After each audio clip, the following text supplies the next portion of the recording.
감사합니다. 하나님 나라를 이루는 교회와 가정, 그런 제목으로 말씀 전합니다. 우리 옆에 계신 분들 축복하며 인사 나누겠습니다. 성령 충만하세요. 네, 우리가 말씀을 따라서 지금 말씀을 강론하고 있는데, 마치 5월 가정의 달이 가기 전에 가정에 대한 말씀을 전할 수 있게 돼서 감사하고요. 지난주의 말씀, 성령 충만한 지혜로운 자는 어떠한가? 세월을 아낀다, 또 하나님의 뜻을 이해한다. 네, 그리고 성령 충만한 삶을 살기에 힘을 쓴다. 다 까먹으셨죠?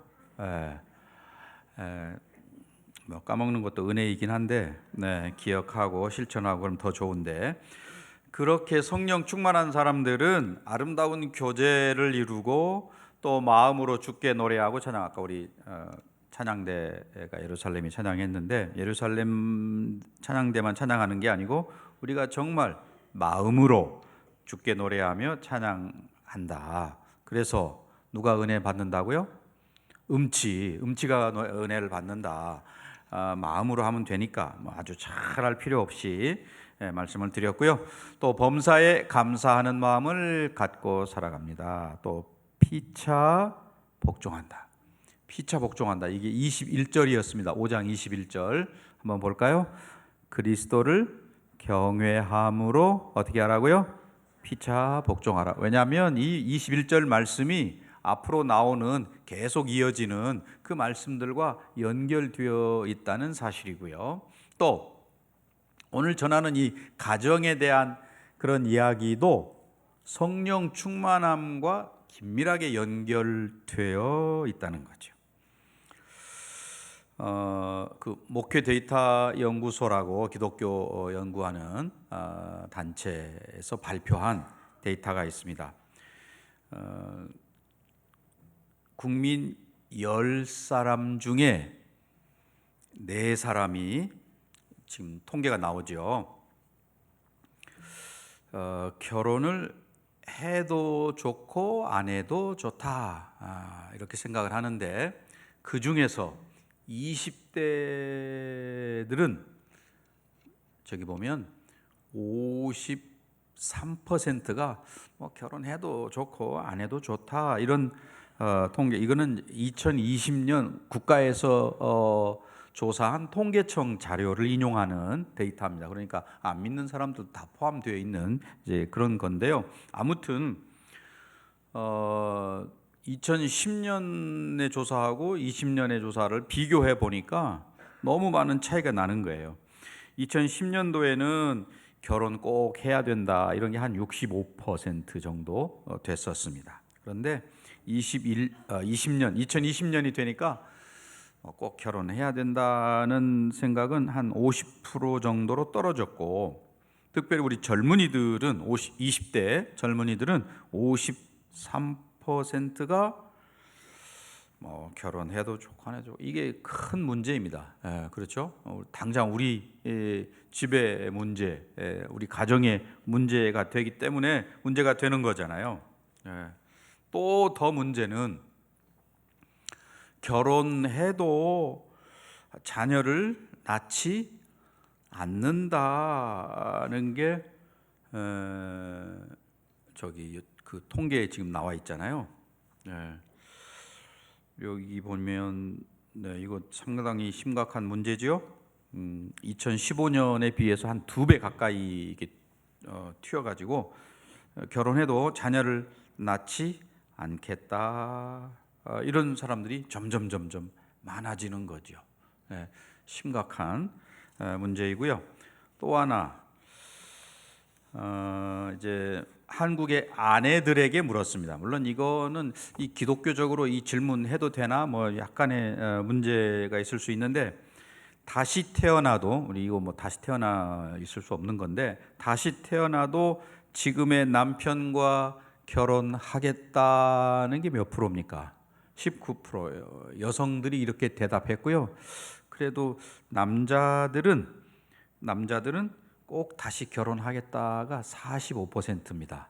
이게 무슨 차이가 있을까요? 남자들은 45% 다시 결혼하겠다 그랬는데 여자분들은 지금 남편하고 다시 결혼하겠다 하는 사람이 19%밖에 안 된다. 이런 우리 남성들이 반성을 좀 많이 해야 될 것 같습니다. 네, 이건 통계입니다. 그러니까 꼭 우리의 이야기는 아닐 수 있어요. 그냥 통계가 저렇다 하는 건데, 그러나 그것은 또 세상 사람들의 생각이라는 것을 우리가 변함없이 살펴야 할 그런 내용이죠. 죄송합니다. 자, 바울은 이제 지금까지 예수님의 피 흘리심과 또 죽으심, 부활하심으로 저와 여러분을 새로운 피조물, 새로운 존재로 만드셨습니다. 그렇죠? 그래서 그 새로운 피조물들이 이제 새로운 공동체를 만들죠. 가정, 교회 이렇게. 우리 성경을 볼 때에 성경 말씀 중에 성경의 큰 흐름, 창세기부터 계시록까지 일관되게 흘러가는 큰 흐름 중에 하나가 천국 또는 뭐 하나님 나라 혹은 하나님의 나라라고 하는 그런 주제입니다. 그래서 우리가 전도할 때도 뭐라고 그러죠? 예수 천당, 불신, 지옥. 뭐 옛날에 그렇게 아주 강력하게 전도를 했습니다. 원색적인 그런 표현으로 전도를 했는데요. 아무튼 이 하나님의 나라, The Kingdom of God 이렇게 말하죠. 그 하나님의 나라가 성경의 큰 주제이다. 그래서 하나님 나라는 뭐예요? 하나님이 통치하시는 나라죠. 직접 다스리시는 나라.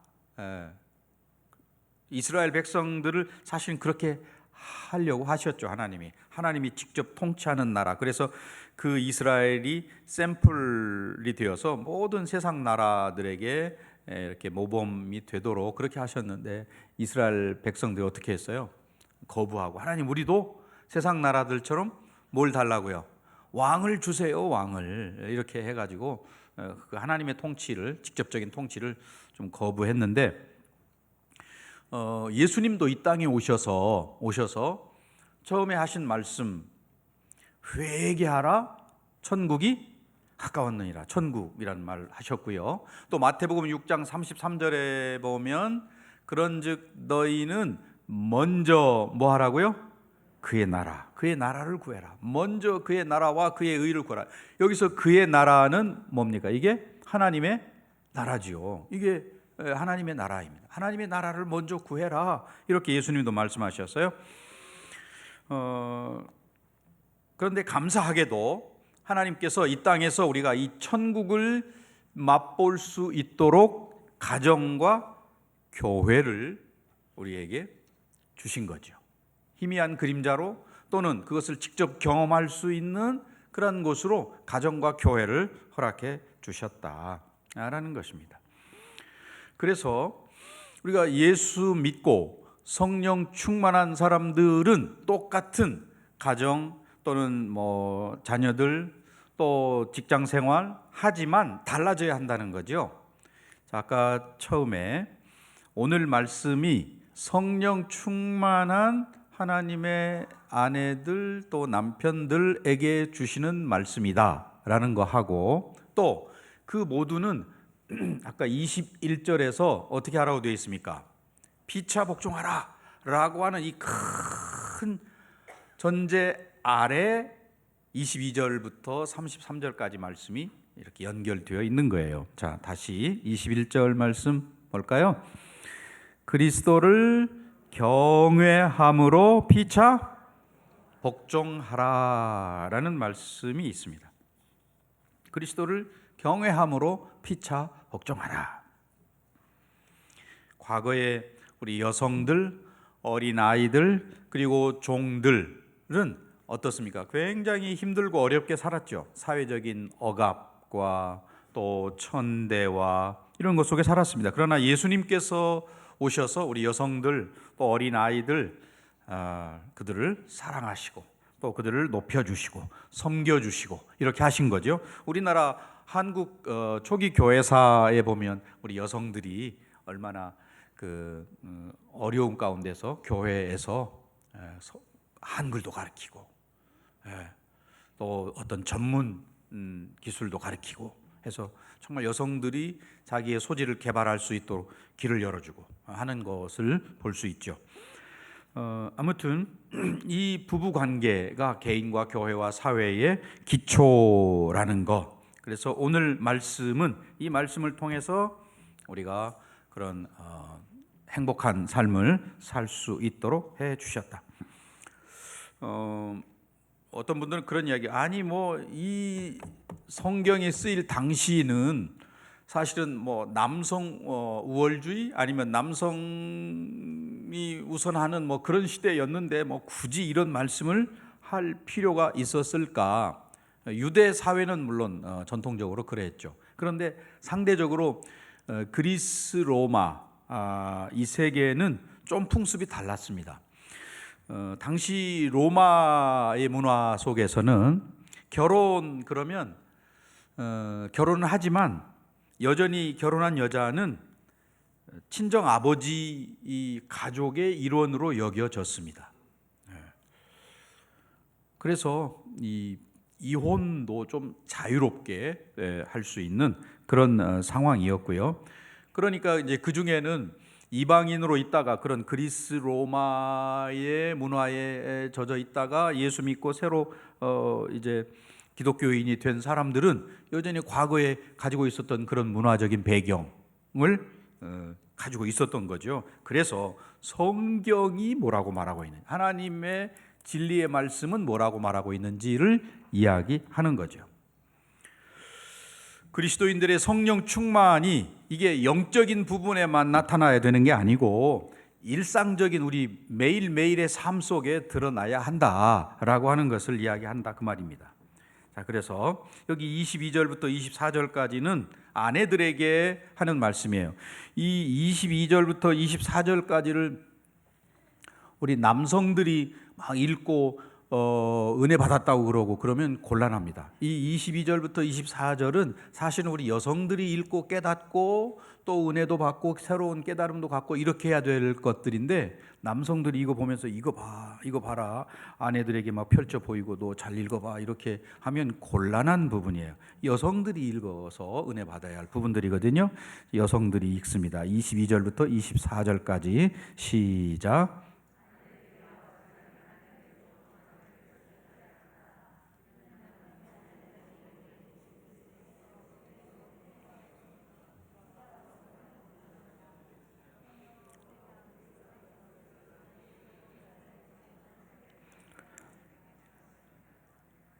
아멘. 네, 읽고 아멘 해야 되는데 여성들이 아멘을 안 하시네요. 아멘 하셔야 됩니다. 이 22절부터 24절까지 말씀을 읽고 성경 말씀, 제 이야기가 아니고 성경 말씀이기 때문에 아멘 하셔야 되고요. 이것이 성령 충만과 연결되어 있다라고 하는 말씀과 또한 이 말씀은 결혼한 성령 충만한 아내들에게 주시는 말씀이다라고 하는 것을 먼저 머리에 꽉 담고 있어야 돼요. 그냥 뭐 남성과 여성에게 하는 말 이렇게 하면 곤란하죠. 이것은 성령 충만한 결혼한 아내들에게 주시는 말씀입니다 라고 하는, 뭐 그렇다고 해서 우리 기독교인들이 또 결혼한 우리 분들이나 또 앞으로 결혼해야 할 분들이 이 말씀을 이거 성령 충만한 사람만 해당되는 거지 난 상관없다 이렇게 말하면 곤란하고요. 아무튼 이 말씀은 하나님의 명령으로 우리 모두에게 주시는 말씀이다 라고 하는 것을 꼭 기억해야 되겠고요. 또 하나, 성경은 일관되게 갈라디아 3장 28절 말씀에 보면 그런 이야기를 먼저 바울이 했습니다. 뭐라고 했냐면 너희는 유대인이나 헬라인이나 또 종이나 자유인이나 그리고 남자나 여자나 다 그리스도 예수 안에서 어떠하다고요? 하나다. 우리 모두는 다 하나다라는 말은 동등하다라고 하는 것을 말씀하고 있는 거예요. 그러니까 이런 것들이 전제가 된 상황에서 오늘 말씀을 잘 이해해야 된다. 자, 우리가 성령의 인도하심을 받는 성령 충만한 사람이라면 성령님의 인도하심을 따르는 거지요. 예. 그래서 우리가 교회에서 물론 성도들이 함께 교제하면서 다른 사람들로부터도 배우기도 하고 또 다른 사람들을 잘 섬겨주기도 하고 또는 뭐 베풀기도 하고 또 그들의 잘못된 부분이 있다면 고쳐주기도 하고 이런 게 성도의 교제지요. 예수 그리스도를 이제 본받아서 우리가 따라간다면 개인적으로 또는 우리 성실교회 전체가 성장해 가야 당연한 거죠. 신앙생활을 할 때에 어제나 오늘이나 뭐 똑같다면 이거 문제가 있는, 하나님은 뭐 어제나 오늘 영원토록 동일하시지만 우리는 그리스도 안에서 매일매일 자라가야 할 사람들이죠. 장성한 분량에까지 자라가야 할 사람들인데, 저와 여러분이 이제 앞으로 언젠가 하나님 앞에 설 때에 우리 모두는 언젠가 뭐 서겠잖아요. 장례가 자주 납니다만은 그런 분들뿐만 아니라 이제 살아있는 우리도 언젠가 하나님 앞에 설 때인데, 그때 하나님 앞에서 다 계산하는 거죠. 너 가정생활 어떻게 했냐, 교회생활 어떻게 했는지, 사회생활은 또 어떻게 했는지, 하나님의 말씀대로 그대로 따랐는지, 이런 것들에 대해서 심판을 받는다. 아내는 남편에게 순종하고 복종하는 그런 모습을 가졌는지, 또 자녀들은 부모에게 순종했는지, 또 종들은 상전에게 정말 순종하였는지, 이런 것들에 대해서도 심판을 받는다 하는 것입니다. 그런데 이제 여러분 마음속에 걸리는 단어가 있잖아요. 여기 22절에 보면 뭐가 제일 걸렸습니까? 여러분 마음속에, 특히 여성들, 남편에게 복종하기를 할 때 이 복종이란 말이 마음에 걸려지는 그런 단어지요. 복종하라는 것.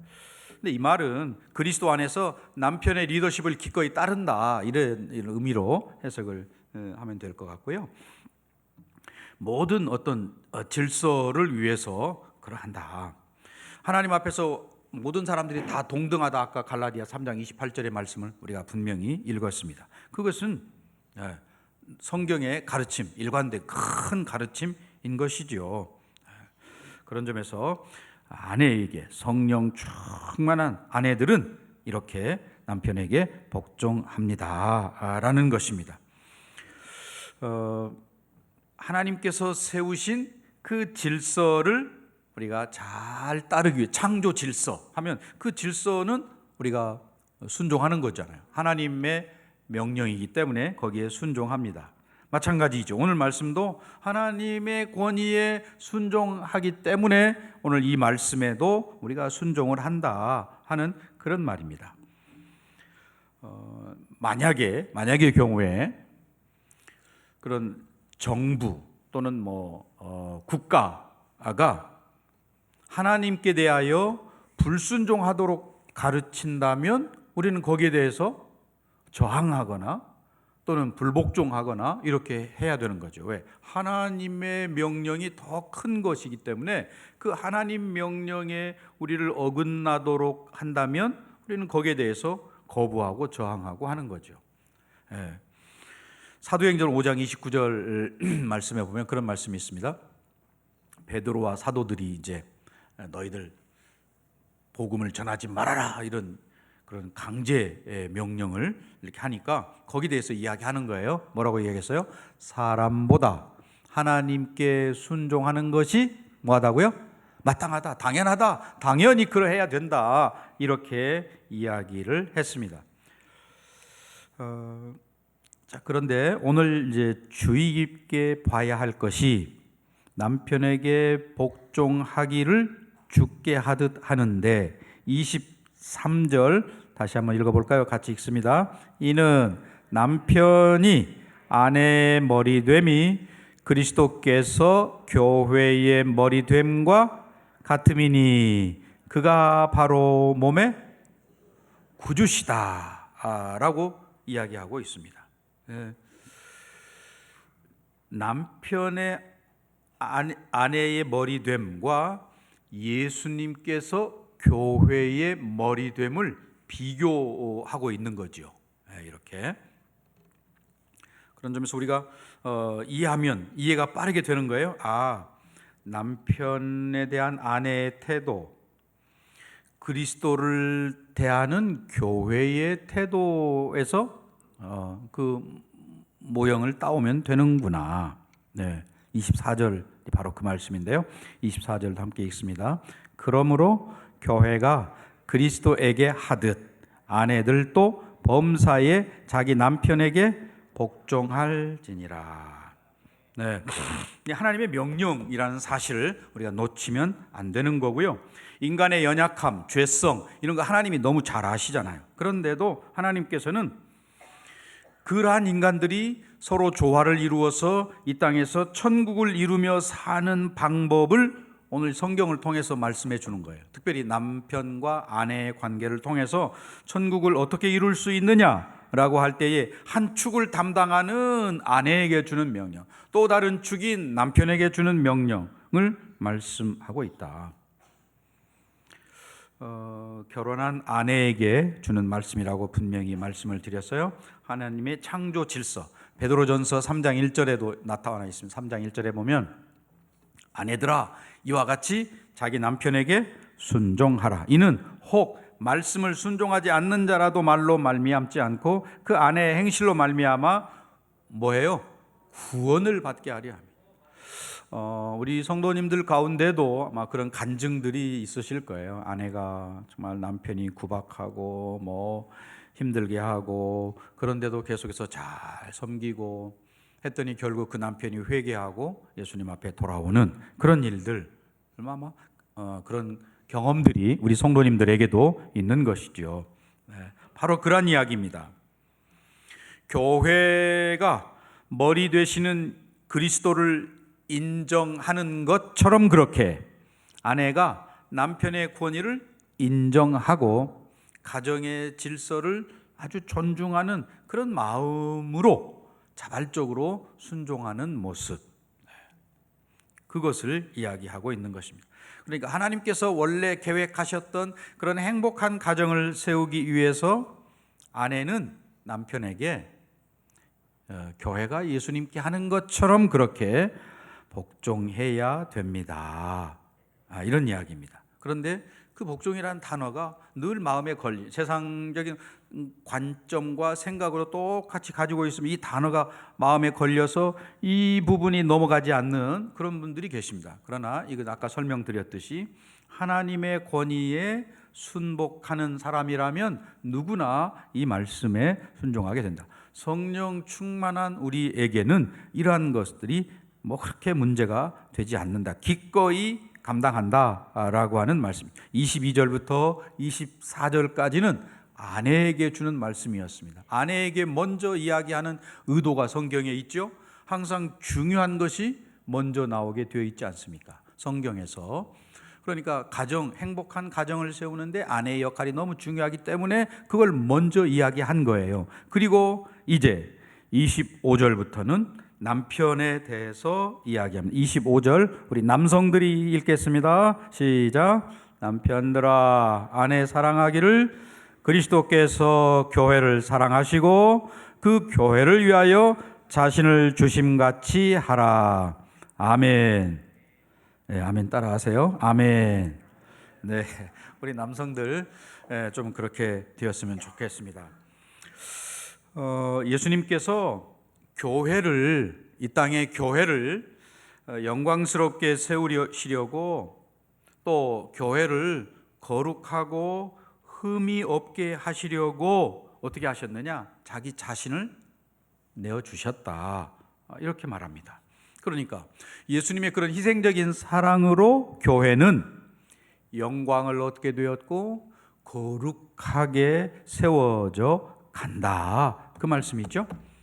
그러니까 마찬가지로 그리스도의 사람으로서 남편들이 아내를 사랑한다면 아내는 그 남편의 그 사랑으로 인해서 영광을 얻고 또 존귀하게 되고 온전하게 세워집니다. 그런 이야기예요.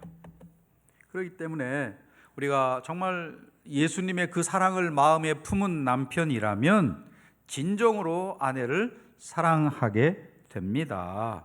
네. 행복한 가정을 세우기 위해서 아내는 남편에게 복종해야 한다면 남편은 아내를 사랑해야 한다 하는 것입니다.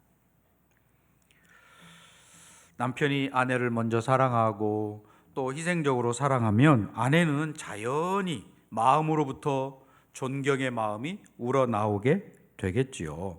베드로전서 3장 7절 말씀 뭐라고 되어 있습니까? 남편들아 이와 같이 지식을 따라 너희 아내와 동거하고 그를 더 연약한 그릇으로 아내를 더 연약한 그릇이요 또 생명의 은혜를 함께 이어받을 자로 알아서 어떻게 하라고요? 귀히 여겨라. 귀하게 깨어질세라. 아주 귀하게 여겨라. 그런 말씀입니다. 잠언 5장 18절 19절도 내 셈으로 복되게 하라. 내가 젊어서 취한 아내를 즐거워하라. 그는 사랑스러운 암사슴 같고 아름다운 암노루 같으니 너는 그의 품을 항상 족하게 여기며 그의 사랑을 항상 연모하라. 네. 자, 오늘 본문 다시 본문의 말씀 26절과 27절로 가면 예수님께서 그렇게 희생적인 사랑으로 교회를 사랑하신 목적이 뭐냐 이걸 말하는 거예요. 제가 26절, 여러분 27절 읽으시겠습니다. 이는 곧 물로 씻어 말씀으로 깨끗하게 하사 거룩하게 하시고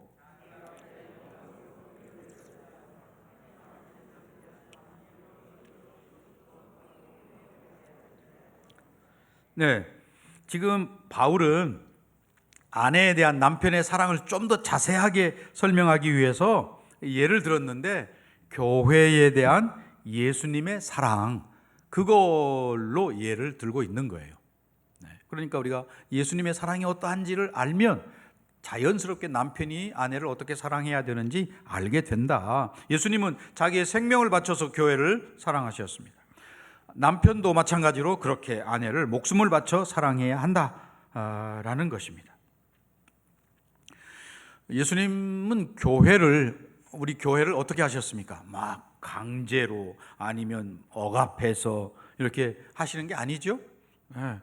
그냥 자연스럽게 또 우리를 축복하시면서 교회가 영광스러운 모습을 갖도록 그렇게 만들어 주셨습니다. 이처럼 남편들도 아내를 막 윽박지르거나 또는 큰 소리를 지르거나 이렇게 해서 안 된다는 거죠. 하나님 안에서 그가 행복을 누릴 수 있도록 헌신적으로 돌보고 사랑으로 섬기고 그렇다는 겁니다. 그래서 남편들의 희생적인 사랑이 있기 때문에 아내가 남편을 자연히 존경하게 되고 복종하게 된다. 네. 그래서 남편들은 아내를 잘 살피되 자기의 몸을 소중히 여기는 것처럼 그렇게 살펴서 아내의 육체적인 필요와 또는 정신적인 필요와 그리고 영적인 필요가 뭔지를 살펴서 채워주는 그걸 섬기는 일을 해야 합니다. 그러다 보면 자연히 아내를 위해서 기도하게 되는 거잖아요. 네. 자, 예수님께서 우리를 그렇게 죽도록 사랑하신 것처럼 남편들이 아내를 서로 죽도록 사랑해야 합니다. 이게 이제 27절까지의 말씀이라고 할 수 있습니다. 28절부터 30절까지 우리 한 목소리로 함께 읽겠습니다. 28절 이와 같이 남편들도 자기 아내 사랑하기를 자기 자신과 같이 할지니 자기 아내를 사랑하는 자는 자기를 사랑하는 것이라. 누구든지 언제나 자기 육체를 미워하지 않고 오직 양육하여 보호하기를 그리스도께서 교회에게 함과 같이 하나니 우리는 그 몸의 지체임이라. 아멘. 네. 남편은 자기 몸이 필요로 하는 모든 것을 다 충족시키기 위해서 애를 쓰고 노력하죠.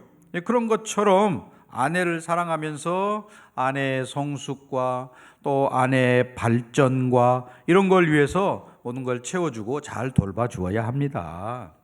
결국 그래서 남편이 아내를 사랑하는 것은 자기를 사랑하는 것과 같다. 성경은 그렇게 이야기합니다.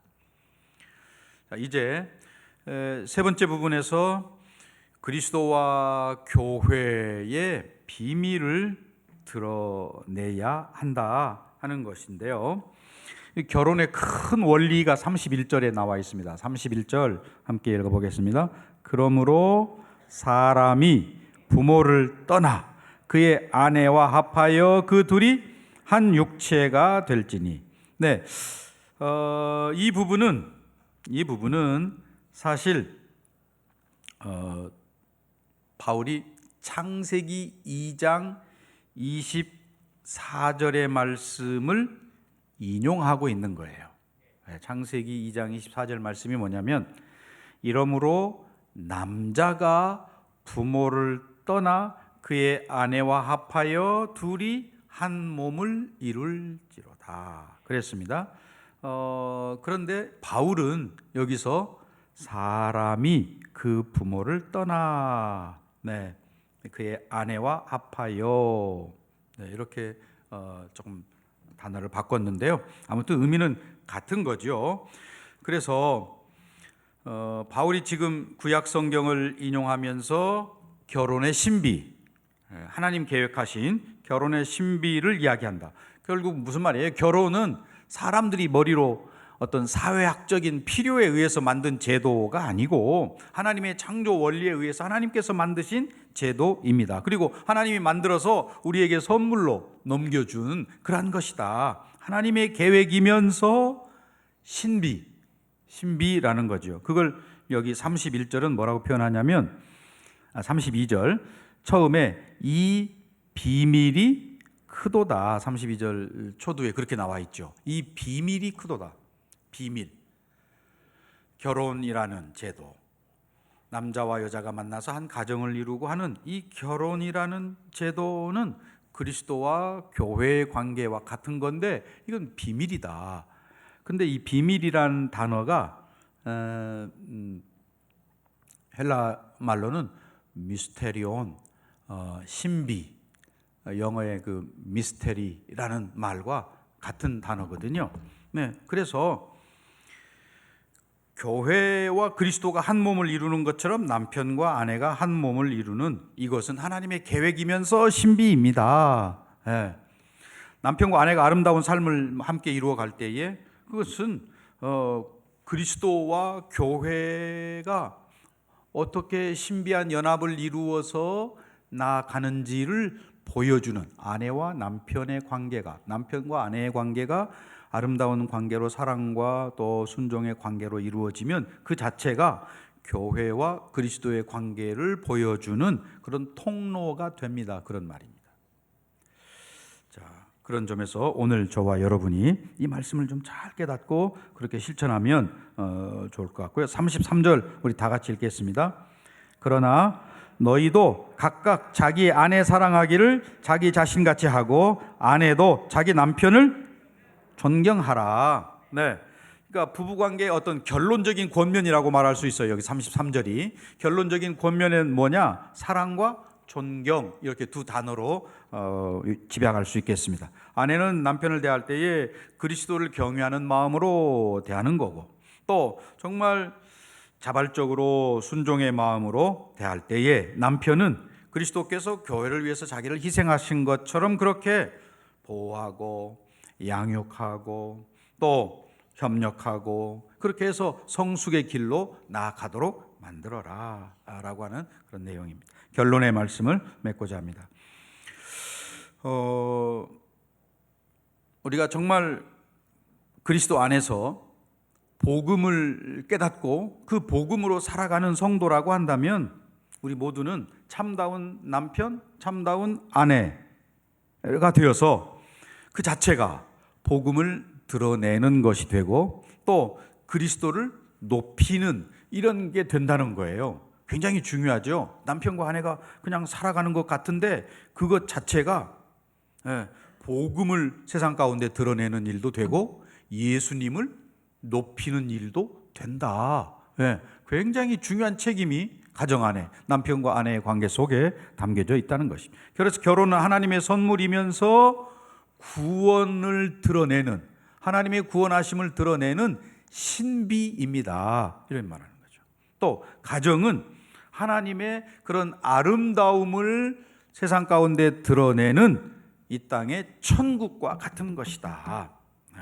그러니 하나님 나라를 이루는 교회와 가정이 되기 위해서 남편에게 복종하는 아내, 또 아내를 사랑하는 남편, 또 하나님의 놀라운 신비가 되는 교회와 그리스도의 비밀을 드러내는 그런 아름다운 가정, 저와 여러분이 세우는 가정, 또 우리 자녀들도 그런 가정을 꿈꾸는 그런 은혜 있기를 주의 이름으로 간절히 축원합니다.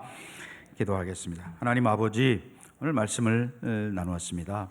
하나님의 말씀이 우리 모든 성도들에게 그대로 적용되어서 가정마다 행복한 가정, 천국 같은 가정, 하나님이 주인 되시는, 하나님 기뻐하시는 그런 가정들 되게 하여 주시옵소서. 예수님의 이름으로 기도하옵나이다.